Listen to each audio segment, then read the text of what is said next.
Qu'est-ce qu'on a fait au bon Dieu est le grand succès du cinéma français en 2014. La famille Verneuil, bien française, traditionnelle, catholique, bourgeoise et gaulliste, marie ses 3 premières filles à 3 personnes issues de la diversité.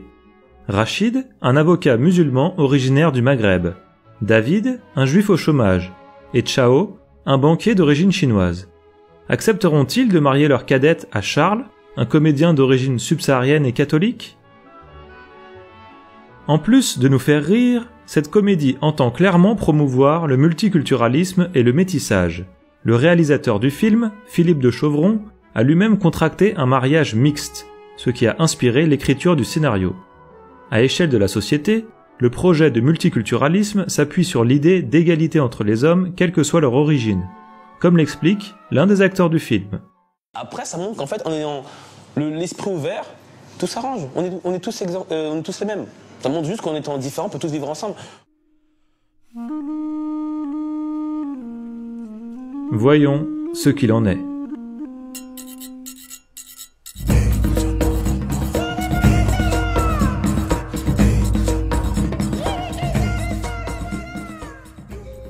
À l'état de nature, et sans avoir développé une organisation sociale et institutionnelle de grande ampleur, l'homme vit en communautés tribales qui permettent la survie grâce à l'entraide et au partage des tâches. L'homme est par nature social, tribal, communautaire. Les communautés humaines partagent une même langue, des croyances, des rites, une manière de vivre et surtout, des signes d'appartenance à un même groupe. Voici un Maori. Vivant principalement en Nouvelle-Zélande, les Maoris ont pour signe d'appartenance des tatouages sur le corps et le visage, qui ont à leurs yeux une profonde symbolique religieuse. Qui se ressemble s'assemble. Ainsi, grâce aux tatouages, il est clair qu'un Maori ne fera jamais partie d'un autre peuple, et qu'un non-Maori ne sera jamais Maori. Toutes les tribus étudiées sur les 5 continents ont aussi chacune leur propre signe d'appartenance. Vêtements, ethnie, langue. Étant uniques, chacune participe à la beauté et à la diversité du monde. L'évolution historique a conduit une grande partie de l'humanité à quitter le tribalisme pour établir des États-nations. Certains États ont préservé une unité ethnique, comme par exemple le Japon, et certains autres sont multi-ethniques, c'est-à-dire formés de plusieurs peuples. Dans la France de ce début du XXIe siècle, le pouvoir républicain promeut la société multiculturelle, le projet de faire vivre ensemble différentes ethnies et différentes cultures. La République énonce que le contrat social garantit l'égalité des citoyens devant la loi, quelle que soit leur origine. La société multiculturelle érige l'antiracisme comme pilier absolument indispensable à la cohésion de la société. C'est tellement vrai que le racisme est puni depuis 1972. Nous connaissons tous la formule. Le racisme n'est pas une opinion, c'est un délit. Malgré cette volonté d'unification, on observe les individus se regrouper en tant que groupe ethnique ou religieux, soit par affinité, soit pour défendre leurs intérêts. C'est le communautarisme. Communautarisme juif. Communautarisme arabo-musulman. Communautarisme noir. Communautarisme non-blanc, se dénommant lui-même indigénat ou diversité. Communautarisme asiatique. Communautarisme par orientation sexuelle. Depuis la fin des années 90, on a vu apparaître et se développer en Europe un communautarisme des Européens de souche, ou communautarisme blanc, les mouvements identitaires. Il est totalement impossible d'être à la fois antiraciste. Le racisme augmente de manière insupportable dans notre pays. Et communautariste. Par ma femme, je suis lié de manière éternelle à la communauté juive et à Israël. Car c'est affirmer une chose et son contraire. Manuel Valls se contredit. Il affirme se battre contre le racisme tout en défendant une communauté spécifique à laquelle il appartient. Quand même. C'est également le cas du Conseil représentatif des associations noires de France, le CRAN, qui affirme vouloir combattre le racisme, l'idée selon laquelle les races humaines existent et se différencient entre elles. D'autre part, le CRAN représente et défend les intérêts des individus noirs. Nous pourrions dire de race noire. Dans la brochure « Parité et diversité au sein des exécutifs municipaux », cette association utilise la photographie, le nom et le lieu de naissance des conseillers municipaux pour leur assigner une race, européen, maghrébin, noir, asiatique. Cela illustre l'imposture grotesque de l'antiracisme. Les races n'existent pas, mais sont égales entre elles. Cette première contradiction s'accompagne d'une seconde. Je défends les intérêts de ma communauté, mais je lutte contre le communautarisme. Notons au passage qu'il est permis au CRAN de faire des statistiques ethniques au sujet des conseillers municipaux, laissant penser que les Blancs sont trop représentés dans la vie politique locale. Question. Pourquoi n'est-il pas permis de faire des statistiques ethniques au sujet des crimes commis sur le territoire français, comme par exemple les meurtres ou les viols? Qui se ressemble s'assemble. Cela reste vrai dans la société multiculturelle, mais cette fois, c'est votre discours qui déterminera si vous êtes dans le groupe ou non.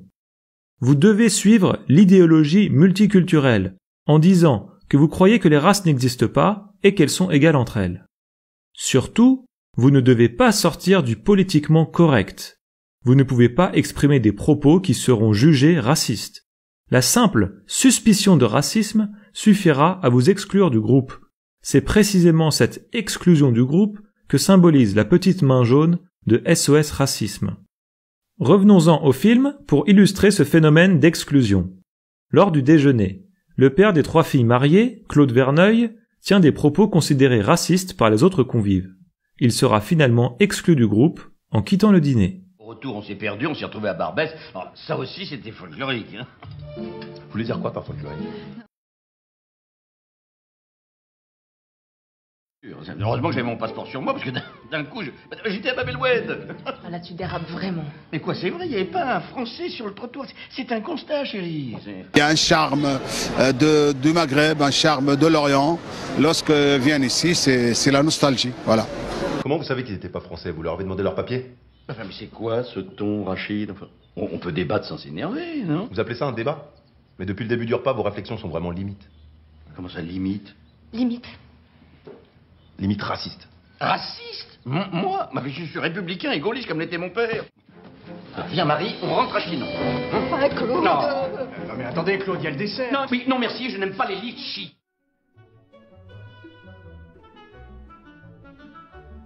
Concluons cette première partie en affirmant que c'est la nature de l'homme que de former des groupes, dont certains sont liés à la naissance comme les tribus. Dans la France du XXIe siècle, le groupe est en théorie formé de citoyens égaux, mais en pratique se forment des communautés qui réclament des droits spécifiques. Mais alors, pourquoi voit-on émerger le communautarisme dans toutes les sociétés multiculturelles? Cela se comprend bien en étudiant la pyramide des besoins humains de Maslow. En effet, le besoin d'appartenance est un besoin fondamental, puisqu'il arrive juste après les besoins vitaux et le besoin d'être en sécurité. Nous, les êtres humains, avons besoin de nous reconnaître en ceux qui nous entourent. Nous avons besoin d'appartenir à un groupe, de sentir que nous en faisons partie.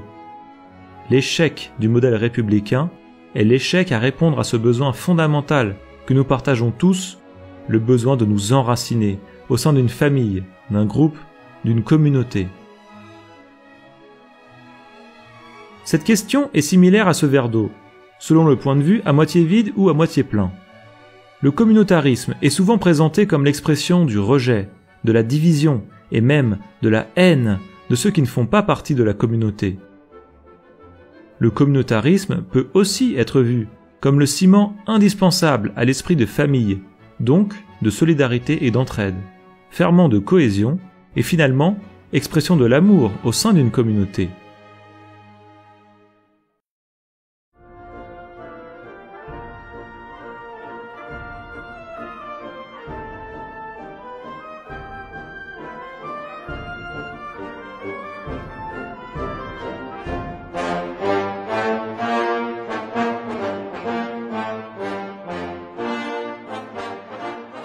Les régimes totalitaires affirment toujours détenir une autorité morale, c'est-à-dire qu'ils disent agir pour le bien. En simplifiant un peu, pour le nazisme, le bien c'était de défendre les Aryens, donc indirectement de s'attaquer aux non-Aryens. Pour le nazisme, il fallait créer un homme nouveau, la race des seigneurs, débarrassé de ce qui, selon eux, pourrissait l'homme de l'intérieur et empêchait la pureté de la race.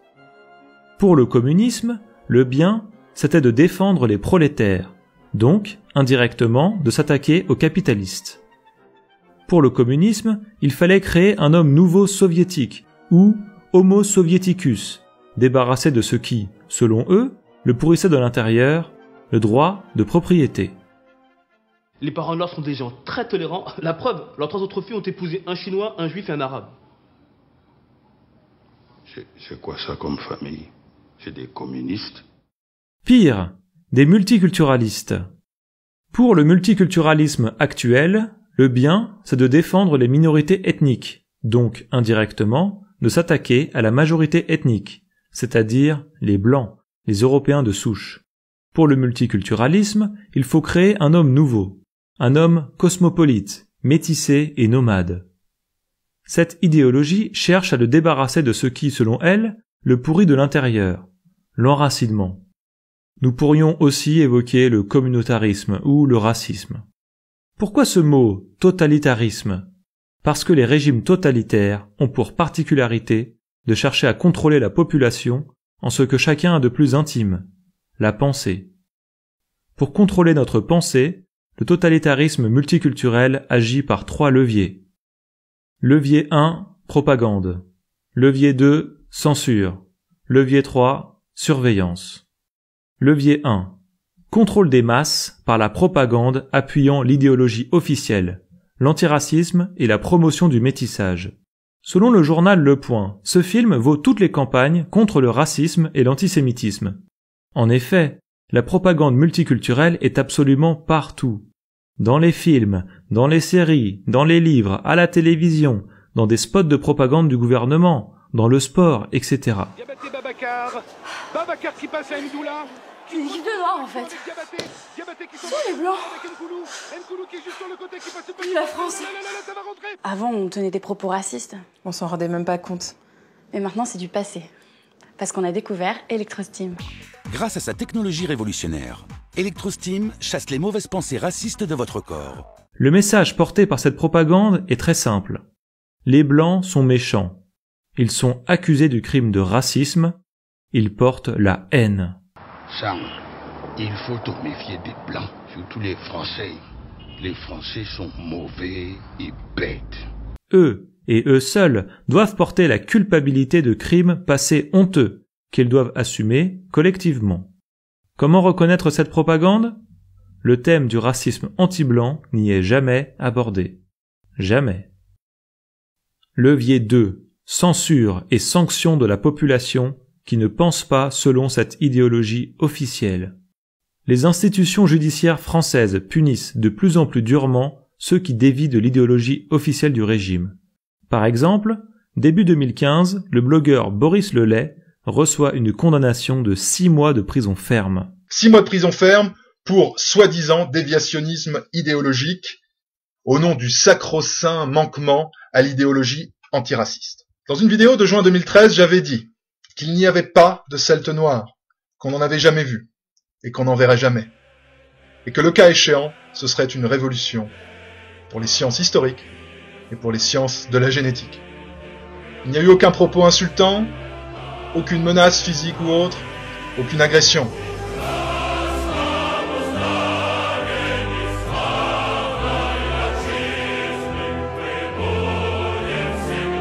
En URSS, les anticommunistes, opposés à l'idéologie officielle et au régime, étaient traités en tant que malades psychiatriques, comme l'a raconté l'écrivain russe, prix Nobel et opposant au communisme, Alexandre Solzhenitsyn.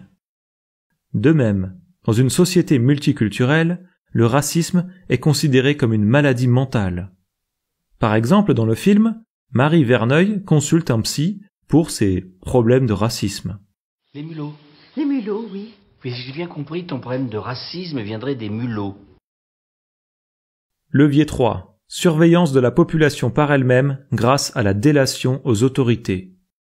Le champ de bataille aujourd'hui, là où se trouvent les racistes, les antisémites, les xénophobes, on voit bien que leur parole est diffusée sur la toile et c'est là que nous devons être. La LICRA lance la première application antiraciste pour smartphone. Elle permet notamment de signaler des tags appelant à la haine raciale ou homophobe.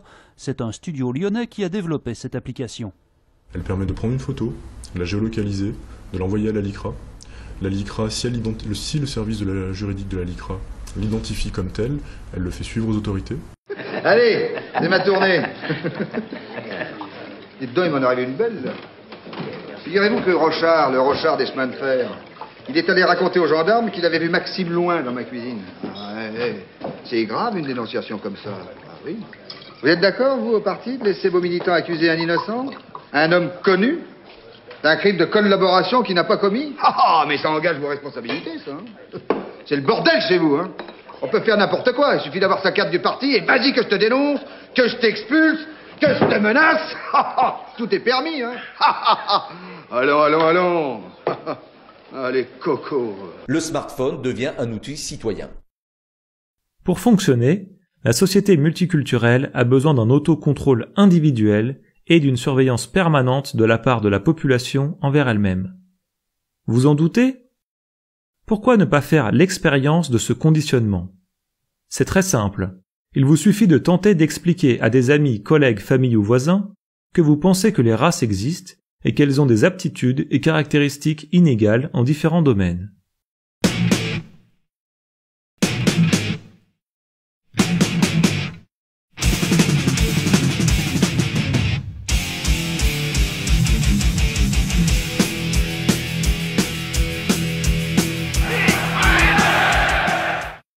Si vous constatez que différents interlocuteurs ont la même réaction, en utilisant systématiquement les mêmes mots, alors c'est que ces mots, cette réaction, leur a été dictée par un conditionnement. Dès qu'aujourd'hui on veut lier le présent avec le passé, on est réactionnaire.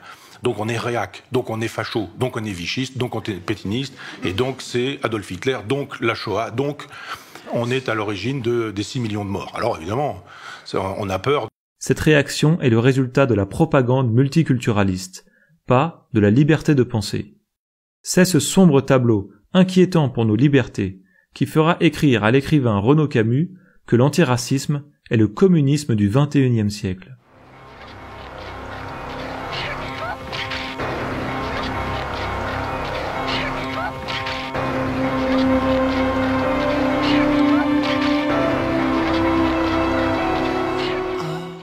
Nous allons illustrer la stratégie de communication utilisée pour diffuser l'idéologie antiraciste et le modèle de société multiculturelle et métissée, à l'aide d'exemples précis du film. La société multiculturelle nécessite d'uniformiser les hommes. Pour arriver à vivre ensemble, il faut qu'ils soient identiques à l'intérieur, qu'ils pensent et qu'ils agissent de la même façon, même s'ils n'ont pas la même apparence extérieure.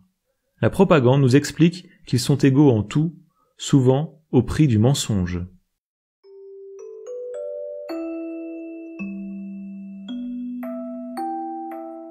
Dans la scène de l'ascenseur, une dispute éclate à propos du prénom à donner au futur bébé. Antoine ou Mahmoud? Ça y est, vous lui avez choisi le prénom? Non, on n'a pas encore décidé, maman. On hésite entre Antoine, Lucas ou... Mahmoud. Mahmoud? Ah, moi j'aime bien Mahmoud. Et vous préférez lequel alors? Moi, j'aime beaucoup les trois. Enfin, j'avoue que j'ai une petite préférence pour Lucas et Antoine. Oui, hein. Mahmoud, c'est pas facile à porter quand même. Malgré le côté comique de la scène, le film laisse entendre que l'identité donnée par le prénom n'a pas d'importance. Question. Le prénom que vous portez est-il totalement vidé de sens? Donnez-vous à vos enfants des prénoms n'ayant aucune signification pour vous, surtout si vous êtes croyant?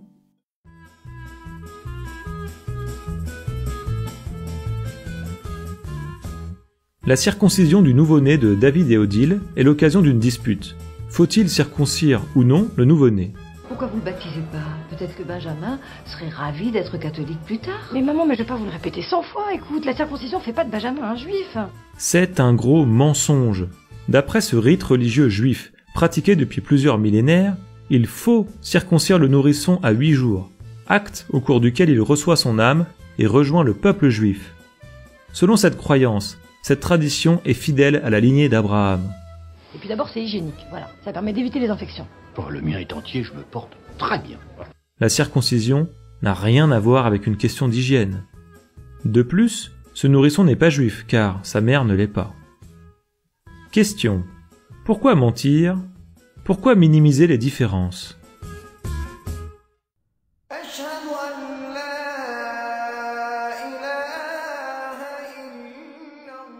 Dans toute religion existe une distinction entre ce qui est permis et ce qui est interdit. D'ailleurs, historiquement, les premiers prêtres étaient des juristes et des juges. C'est par la mise en pratique de ces règles qu'une religion prend son sens pour un croyant. Un musulman a pour obligation de ne pas manger de viande non halal. Je vous rassure, Claude, je ne mange pas de porc, mais je ne suis pas un intégriste. Regardez, je bois même du vin. Mais je n'étais pas inquiet, hein. Moi, c'est pareil, hein. Juste le cochon. On n'y peut rien, c'est des traditions millénaires. De même, un musulman ne peut pas boire d'alcool, cet aliment étant clairement haram, c'est-à-dire interdit, illicite. Rachid se dit musulman, mais dans la pratique ne l'est pas. Question. Pourquoi mentir? Pourquoi minimiser les différences?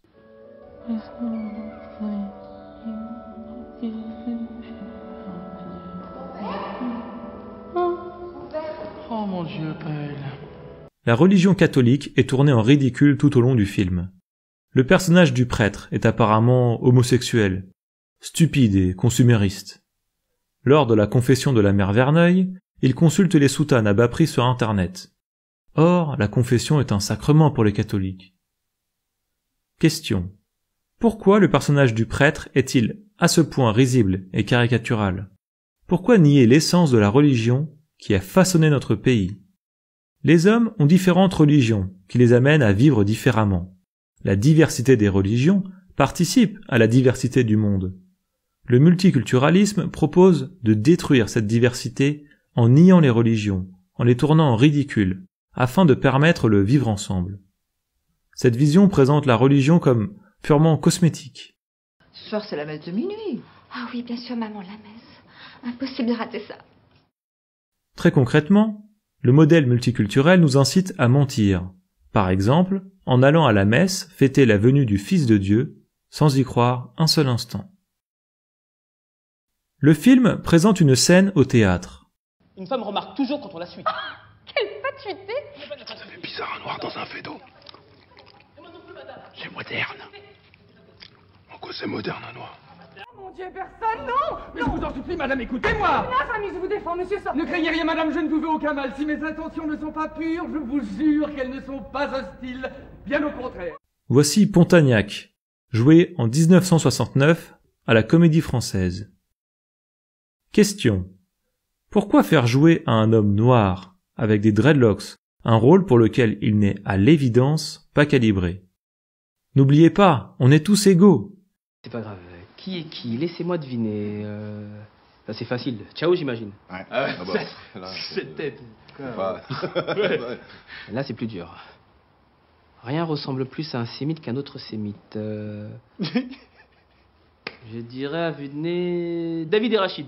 Ouais, c'est ça. Voilà. Le film présente une France qui n'existe pas, où la question économique n'existe pas, car tout le monde est très riche. Le père est notaire, ses filles sont dentistes, avocates, artistes et juristes, et se marient avec des entrepreneurs, avocats, banquiers ou comédiens. Les familles Verneuil et Coffy vivent dans l'opulence bourgeoise et ont le luxe de se payer une femme de ménage. La question économique est essentielle pour parler honnêtement d'immigration, et ce point est totalement balayé, tout comme il l'était dans le film Intouchable. Le film cherche d'une part à contrebalancer certains préjugés racistes, et d'autre part à en présenter certains autres afin d'en rire. Par exemple, Rachid est avocat. En faisant appel à un avocat parisien, vous trouverez 11 avocats dénommés Rachid et 198 dénommés David. 18 fois plus de David que de Rachid. Question. Avez-vous des préjugés sur l'origine ethnique des avocats? Si oui, reflètent-ils la réalité ou votre horrible préjugé raciste? Un autre préjugé est celui du juif, très riche et trouvant du travail grâce à l'aide active de sa communauté. Ce préjugé est combattu avec le personnage de David, chômeur, qui trouvera du travail grâce à une idée de Rachid et un financement de Chao. Si j'entends le moindre propos raciste de ta belle famille à l'égard des Noirs, je les tape. Hein? Tu les tapes? Correctement, je les tape.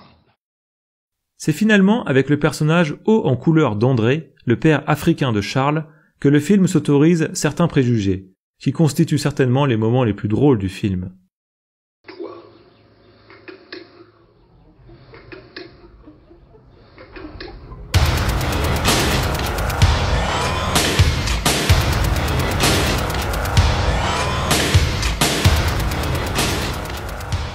Le film illustre à merveille le quotidien de toute société multiculturelle fonctionnant avec l'idéologie de l'antiracisme, la censure de la population par elle-même. Ce mécanisme est admirablement résumé par cette phrase. On est bien d'accord, Claude. On évite tous les sujets qui fâchent. Hein. Israël, le Dalai Lama, la burqa, là, tout ça. Oui. Et surtout, pas un mot sur l'équipe de France de foot. Oui.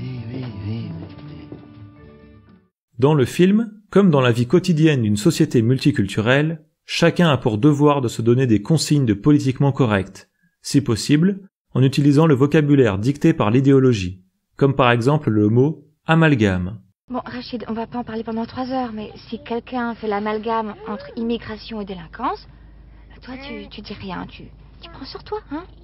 Évite ce genre d'amalgame, ok? L'accusation de racisme peut toucher chacun à tout instant. Dans une scène du film, les filles Verneuil tiennent un conciliabule contre le mariage de leur sœur. Elles craignent l'accusation de racisme. Comme tous, nous devons la craindre. Attendez, là, pourquoi vous faites une tête d'enterrement? C'est quoi le problème? C'est parce qu'il est noir? Oh, s'il te plaît. Ça va alors pas nous suspecter de racisme, pas nous. Ce qui constitue l'accusation suprême peut toucher n'importe qui, n'importe quand. Les paparazzi. Bonjour. Bonjour Charles. Bon dimanche. Alors comment ça, on veut pas un blague dans la famille? Bon, je vais les mettre au frais. Moi aussi. Charles, tu connais la situation familiale, ça n'a rien à voir avec du racisme. Un peu quand même. Laisse tomber, on n'a aucune excuse. La censure touche tout particulièrement les deux pères de famille, Claude et André, de la part de leurs enfants. Papa, déjà, 1, tu ne nous as pas offerte. 2, le général de Gaulle est mort. 3, tu te calmes. Leurs femmes respectives, Marie et Madeleine, vont aller jusqu'à pratiquer le chantage sexuel. Il s'incruste à 400 et il veut rien payer à Mindada. Il a dit qu'il verrait ça après. Après? Non mais je la connais, la chanson. Il veut payer comment? En francs CFA? Ah non, moi je te préviens. Sur l'argent, je ne céderai sur rien. C'est une question de principe. Où tu vas? Dormir dans le canapé. Je supporte plus tes réflexions racistes. Je n'ai pas du tout aimé comment le plan la m'a pris de haut. Tu as vu son regard suspicieux quand on a parlé d'argent? Je te préviens, si tu fiches en l'air le marin de mon fils, je fais la grève. La grève? La grève! Puis arrive cette scène surréaliste. Je suis contre ce mariage. J'avais cru comprendre, oui. Je ne suis pas raciste, mais j'aurais préféré que mon fils épouse une noire, une africaine, ivoirienne. Moi non plus, je ne suis pas raciste. Et j'aurais préféré que ma fille épouse un blanc européen français. Ah, vous aussi, vous êtes contre? Évidemment. Je veux dire que je vous prenais pour un communiste? Un communiste, moi? Question. Est-il mal de préférer sa culture et son peuple aux autres cultures et aux autres peuples? Bien évidemment, le crime de suspicion de racisme doit être expié par des excuses publiques. Bon, je voudrais profiter de votre présence dans cette maison où nos filles ont grandi pour m'excuser. Je suis sincèrement désolé que mes propos aient pu choquer la dernière fois. Mais enfin, c'était dit sans méchanceté. On n'a aucune excuse. Ouais, désolé Charles, on s'est conduit comme des merdes. Ah mais c'est pas grave. Eh bien, elle est belle la France.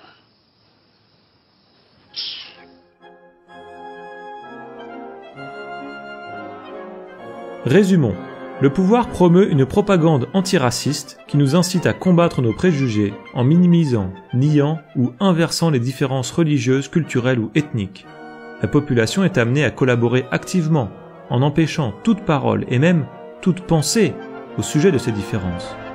Le cadre du politiquement correct doit être maintenu, même au prix du mensonge et de la négation du réel. Sont encouragées la dénonciation, la sanction et la repentance de ceux qui ne suivent pas l'idéologie antiraciste obligatoire. Enfin, nous observons en France que l'on ne se sort pas de cette logique. Plus la société est métissée, plus la suspicion de racisme est omniprésente et le sujet de l'antiracisme devient obsessionnel. Raciste. Raciste. Raciste. Raciste. Des racistes. Raciste. C'est de racisme. Raciste? Racisme. Du racisme. Non, raciste. Raciste. Raciste. Raciste. Raciste? Moi?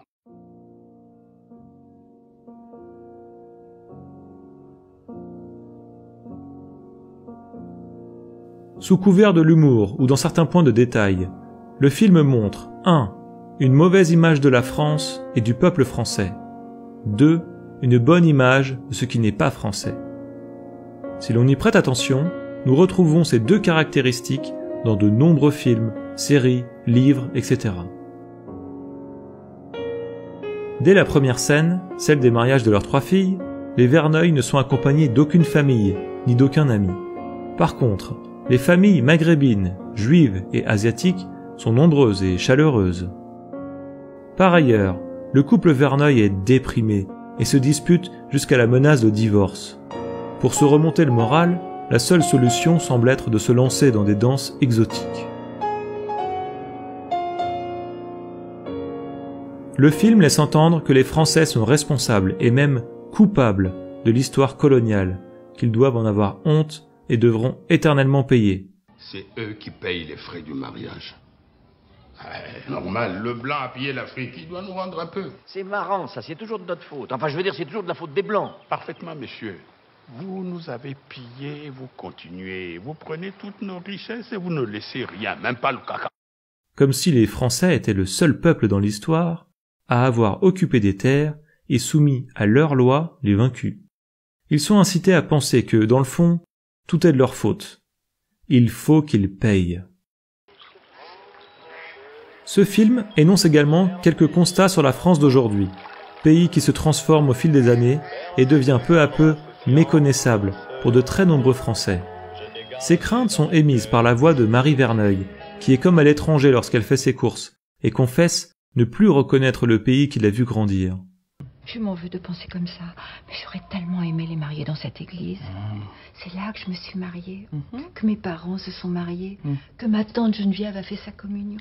Cependant, elle se persuade que finalement, tout est de sa faute, et que c'est à elle de s'adapter à la modernité cosmopolite. C'est un peu de notre faute aussi, hein. Avec tous nos a priori négatifs. Avant de leur demander de nous comprendre, on aurait peut-être dû faire un pas vers eux. Enfin, écoute, ma chérie, on a déjà fait énormément d'efforts. Le message est clair, les Français n'ont pas le choix, ils doivent s'adapter. Ce qui arrive à votre famille n'est pas bien grave, faut vous adapter. C'est la mondialisation. Valérie, ce mariage te remplit de joie maintenant. Oui, on est en 2013, Claude. Le monde a changé. Il faut être tolérant, ouvert sur le monde, à l'écoute des autres. Tu me fais peur, la Marie. Non, tu me fais vraiment peur. Les Français sont appelés à se métisser car... On fait partie de la même famille maintenant. Il faut noter que le choix de l'étranger semble inéluctable. En effet, le seul prétendant français à la main de leur fille travaille dans la banque anglo-saxonne et n'est pas très reluisant. En miroir, est présenté de manière positive tout ce qui est extérieur, non français. Chez nous en Afrique, c'est porte ouverte. Tout le monde rentre. Il n'y a pas de blanc, il n'y a pas de noir. C'est l'humain avant tout. Question. Est-ce ce profond humanisme que fuient à grands frais et au péril de leur vie ces centaines de milliers d'Africains? Le film laisse entendre que faire la fête résoudra tout. Homo festivus festivus fuit les responsabilités et prolonge à vie son adolescence en transformant sa vie en une fête perpétuelle. Ainsi, le divorce des Verneuil, lié à un profond malaise, disparaîtra comme par magie, à l'occasion de la fête du mariage. L'alcool, on n'a jamais fait mieux pour rapprocher les peuples. Hein.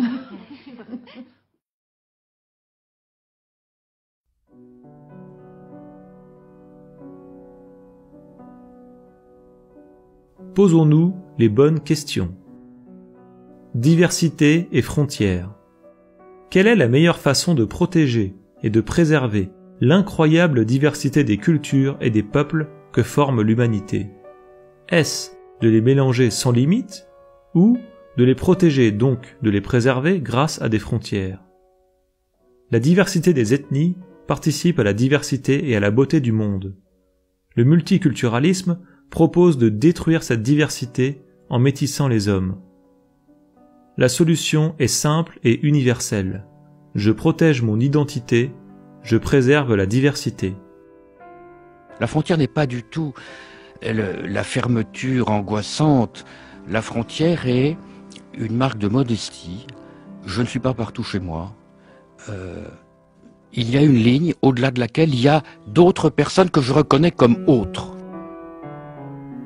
Ce que l'on appelle le grand remplacement est le phénomène de substitution de la population autochtone européenne par une population venue du tiers-monde. Le grand remplacement n'est pas un fantasme d'extrémistes paranoïaques, c'est une politique que préconise de mener l'Organisation des Nations Unies.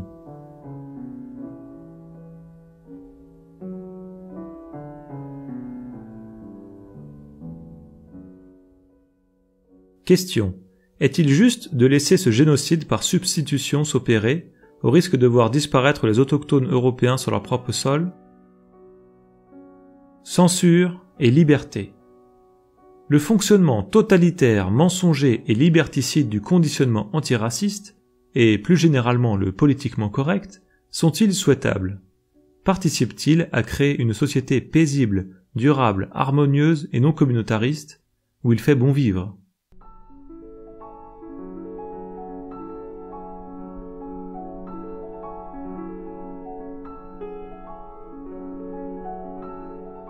C'est à chacun de chercher les réponses à ces questions. Merci d'avoir regardé cette vidéo. Si elle vous a intéressé, diffusez-la.